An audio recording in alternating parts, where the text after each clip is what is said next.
A mother who slaved to provide for her 2 kids was kicked out of her home by them so they could make millions following her husband's demise. But before we start, smash the like button and make sure to subscribe if you haven't and hit that notification bell so that you won't miss any new stories. Can you save her, doctor? Todd Wilson asked the doctor who was about to carry out a C-section on his wife. Your wife will be perfectly fine, Mr. Wilson, just leave it to me, the doctor said before disappearing into the room. Half an hour later, Todd heard the cries of his children and knew they had arrived. The doctor had saved his wife and kids, leaving a powerful impression on the simple man. Olive, his wife, returned home with him, and they became proud parents of their twin sons, whom they named Cole and Elijah.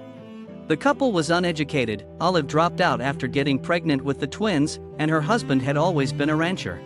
They lived peacefully on a medium-sized ranch where Elijah practiced different modes of farming, including animal husbandry. Because they never got educated, Olive and her husband wanted nothing more for their boys.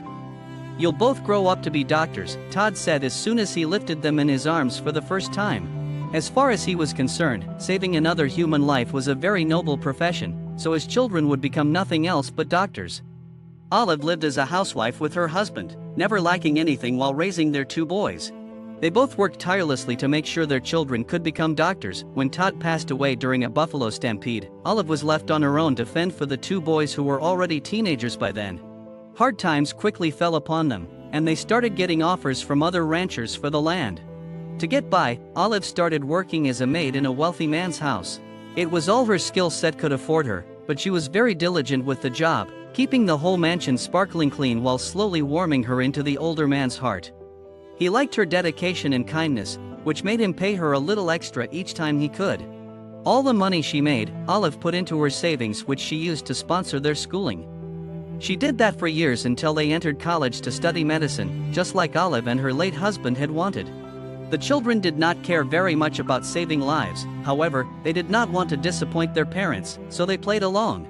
Things changed when they were approached by one of the wealthy ranchers who wanted to buy their father's property. He fed them with words that made them desire the amount of money he was offering for the property, and they took it all in, hook, line and sinker.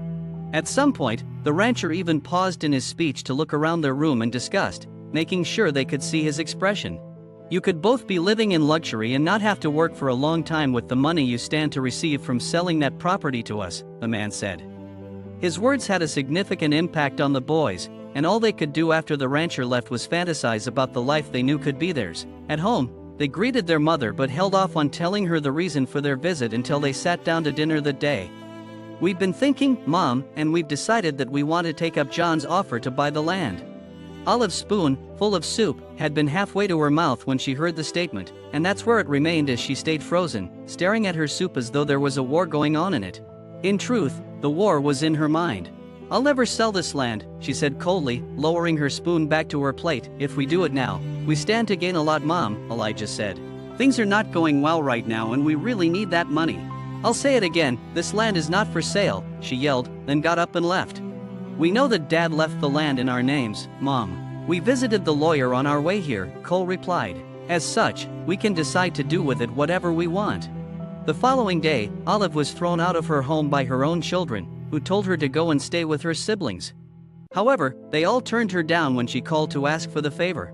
They all seemed to have an excuse or the other for why they could not help, so Olive had to go to a homeless shelter. By day, the aggrieved woman worked for the wealthy man, Mr. Williams, and in the evening, she spent the night at the shelter where she quickly made friends because of her kind personality. They were the ones who helped the woman slowly heal her broken heart. She also quickly became very attached to Mr. Williams, whom she told her life story to. One day, she went to work and saw the man's mansion swarming with people. Apparently, he passed away sometime that morning, and his nurse, who had been in charge of taking care of him, had called an ambulance. Olive was saddened to lose a friend as well as a good job. But a few days later, an expensive car pulled up outside the homeless shelter where she was situated. It was driven by a lawyer who told Olivia that Mr. Williams had left her all his fortune. However, it came with one condition: she could not share it with her children, siblings, and all those who turned away from her. Olive accepted the blessing and followed the man's instructions to the letter, leaving out her kids and siblings, only to spend on the new family she had made in the shelter. She renovated the shelter, bought enough food to last them a long time, and also got medicine for its residents. When Olive's boys later found out that their mother had become a millionaire, they asked her to share some of the money with them, but she refused, saying it belonged only to her and her real family, those who stood by her in her sad moments.